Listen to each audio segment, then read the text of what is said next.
right, ladies and gentlemen, we are here. First time ever. Super pumped. Here's the clubhouse. You had to take a shady road to get here, but we're here. Let's do it. Show you around the clubhouse and then on to the first tee box.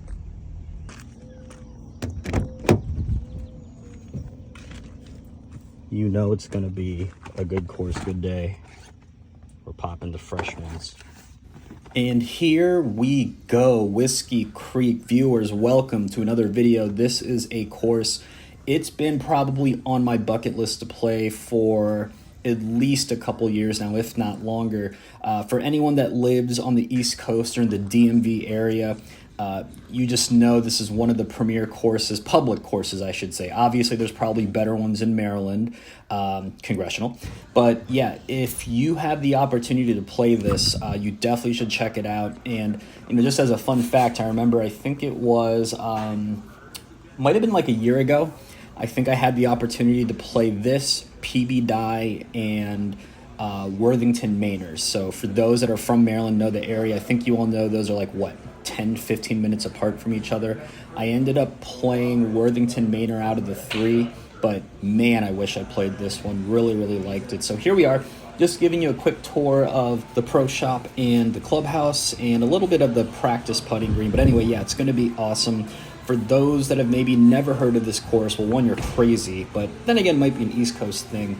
But I know it's been featured in a lot of, I think like the Barstool Foreplay guys did like a big tournament here. I think other social folks, have really hyped this place up. I think this course, I forget who the course architect was, aka, I think it's someone I've never heard of, so I forgot. But I do remember this is also a big Ernie Els inspired. I think he was like a consultant or helped out with the design of the course. So it's going to be good when you have Mr. Ernie Els himself really lending a hand into this course. And I'll try not to commentate too much throughout the video. I want everyone to really soak in and feel the course, soak in the vibes, soak in the views. I mean, there are some really, really beautiful tee shots. Hole 5 in particular, I'm still thinking about that one. And I'll talk about it in just a little bit. But really interesting round. I'm playing with 3 buddies. Shout out to Mies, Al, and Kyle. We are playing from the blue tees, and I think this plays around 6,500 yards. It's a par 72, and I think it's playing to like a 72.2 rating and a 134 slope. Not the easiest course. It does have tips at, I think it's like a little over 7,000 from there. Obviously, everyone knows if you follow the channel, we are not long, so we're not even going to flirt with 7,000 yards. But you're going to notice throughout the day, it got kind of crazy. It's going to be torrential downpour, and crappy enough, it was on hole 5, the cool tee shot. But we're going to have light rain, heavy rain, sunny skies. It gets humid. You're going to get all seasons pretty much throughout this video. So that's going to be fun. And then finally, note to self, Mark. You guys will see I'm wearing black. I thought it'd make me look slim on this video. Man, lose weight, you fat ass. My God, the belly is just poking out. So yeah, anyway, here we go. Hole 2, come along for the ride.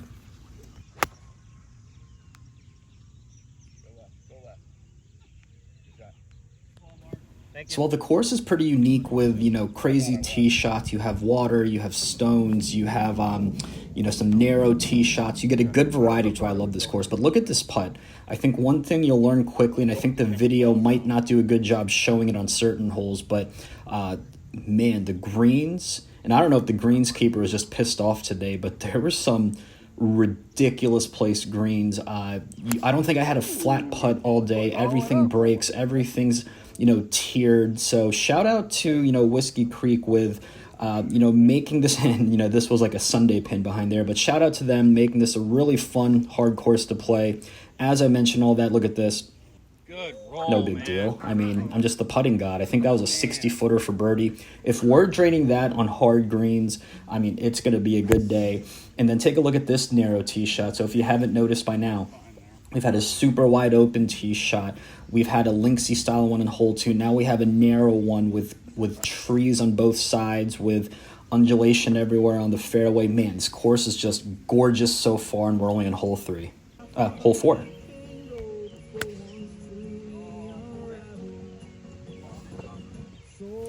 Okay, no one's going to believe me, and obviously it's not just me being impacted, but look at the rain. You're going to notice it here, and you're going to notice it on the next shot where it gets pretty crazy. I actually lose my grip. I'm trying to dry my grips and glove off, and so that last shot, it kind of like slipped out of my hand a tiny bit, so that was fun. And then the next hole coming up, they give me that putt. This was another one of those ridiculous greens, but take a look at this. This might be the coolest tee shot. Look at that background views of the mountains and trees. It's a narrow fairway, and if you could, I should have taken the camera, but if you look at the mini map, it's like a dog leg left. If you're a long hitter, I think you can reach that. You're going to see that according to the mini map, my drive went 290. Well, that's because there was like 50 free yards of slope. So I'm actually on the other hole. You don't want to go right for what it's worth. Do exactly the opposite of what you just saw. I ended up having like a push fade. I'm blaming it on the rain, believe me or not, but I'm blaming it on that. The driver is going to be in a dark place. The next few swings, I think just wet hands, wet glove. It's never fun. All the golfers, I think you know, but if I'm making an hour-long trip, hour-plus-long trip to get here, we're playing this course rain or shine. And then this is actually hilarious. So you'll see on this one, that was just pretty much a dead shank push right. I'm blaming it on the rain again, but the hilarious part is look where my ball ended up as me and my cart partner were driving. I don't know how it just miraculously ended up in the rough. There's a bunch of trees to the right you're not seeing. It had to have just hit off that ricochet back. So better to be lucky than good. And then this is one of the worst spots to miss, short-sided on a really tall bunker. But when you're just, all district hands team and can get it out, I actually hit a pretty good bunker shot. I mean, yes, it could have been closer, but all things considered with the rain, tall bunker, I mean, I'm super, super happy with that.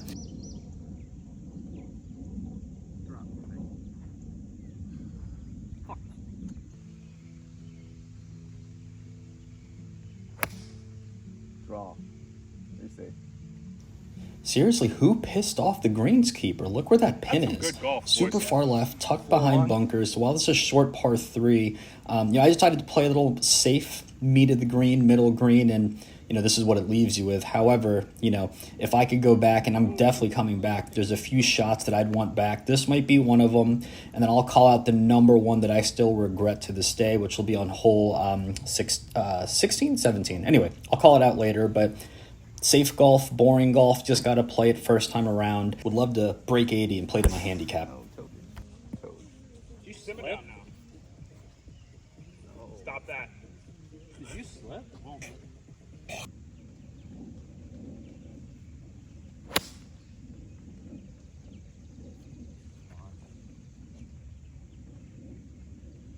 Oh, you're so hot.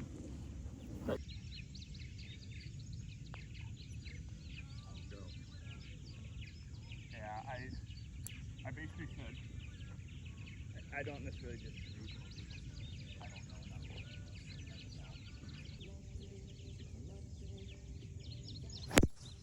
Good boy.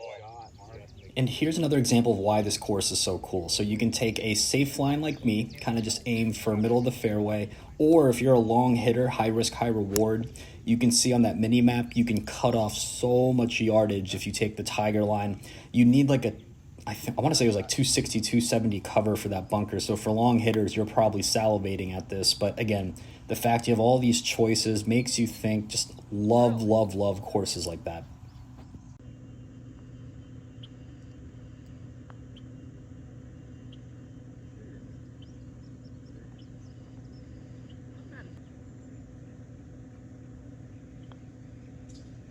Woo!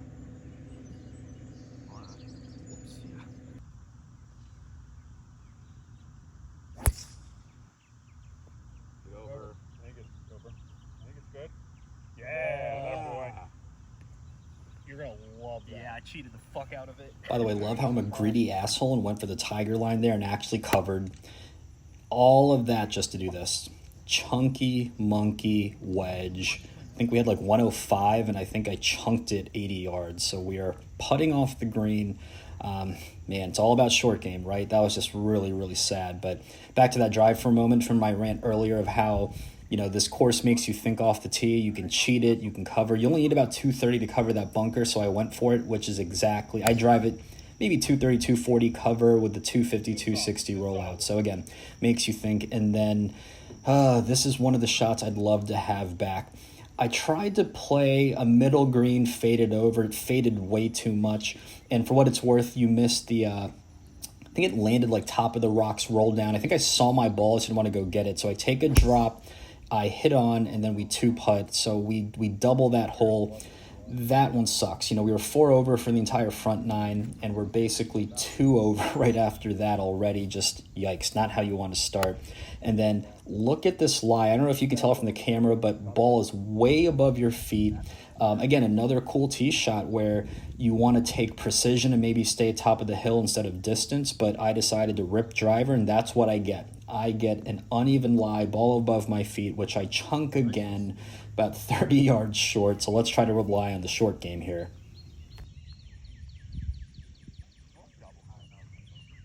All right, got one back, buddy.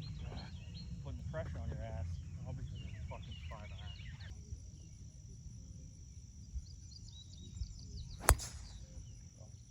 The ball is going to come off that hill. Yeah, it's going to bounce left. Yep. Well done, Good job, Mike. young Thanks. sir. Thank you. By the way, the guy.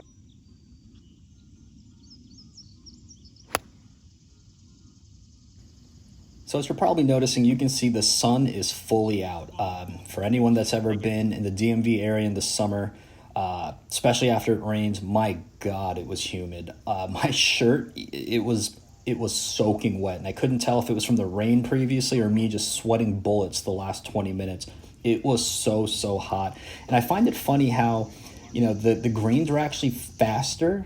They were way faster when it was raining as opposed to now dried up with the sun out. I felt like they were slower. I don't know why that is.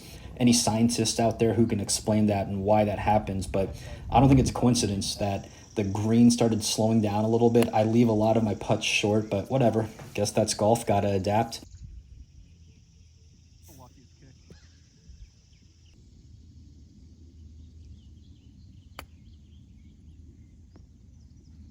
Keep it short. It's so hot. Yeah, it's so hot.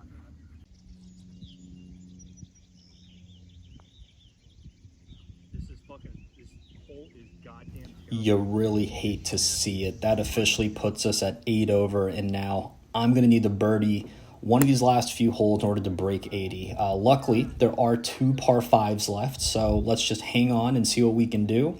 Doesn't help, there's like a 210-yard, again, Sunday pin tucked in the back right over water pin. We go safe middle green, and this is what you get for playing it safe. You have like a 60-footer. So, yeah, let's see if we can hold on, birdie one of these holes, break 80. That'd be awesome for the first time playing this. Ooh, nice putt.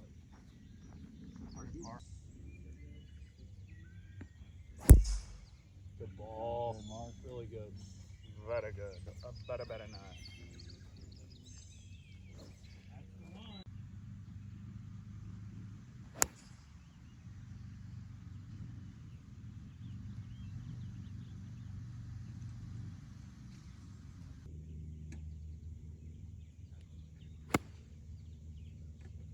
I think I said that there was one shot that I would love to have back. It's this one right here. So you can see it's super elevated, and my rangefinder does not have slope. I think I gunned this at, I think it was like 85 yards. I decided to play it like 100 because, again, didn't really know where the pin was, where the miss was. You can see it's like a back pin all the way tucked behind that elevated green. And so I played it like 100, and you can see I'm long. In hindsight, I would have played the number because being short was completely fine. We end up with a par, but just it's really frustrating. You play a par 5 perfectly, you know, good drive, good layup. You have a wedge in, and we're going to chalk it up to just it's clearly not me. Maybe the club was still wet from the rain. Maybe the humidity got to me. The rangefinder wasn't working. Definitely was not me. That's just a fact.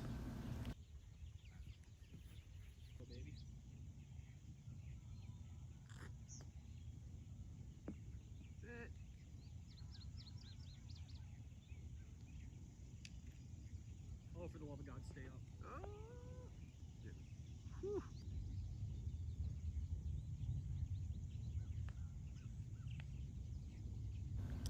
Wow, let's go. I can't believe I just drained like a 20-footer to save par from there. The dream is still alive. Can we break 80?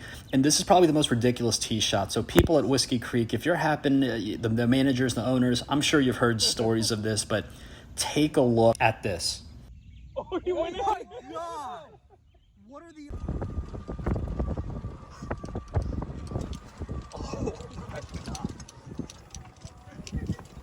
Oh my God. You're gonna love this shot. You're gonna love this ball. You're gonna absolutely love it. Did that...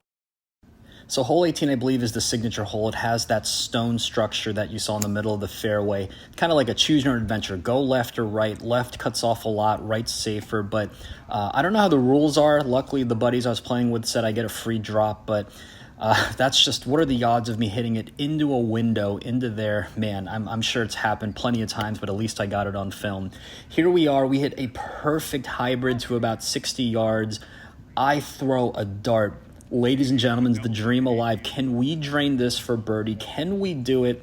Can we break 80 on the first time playing this course? Can I make Ernie Els proud? Ernie. Let's go. We did it, ladies and gentlemen. So anyway, all 18. Hope you enjoyed. And until next time, I'm going to play this again for sure.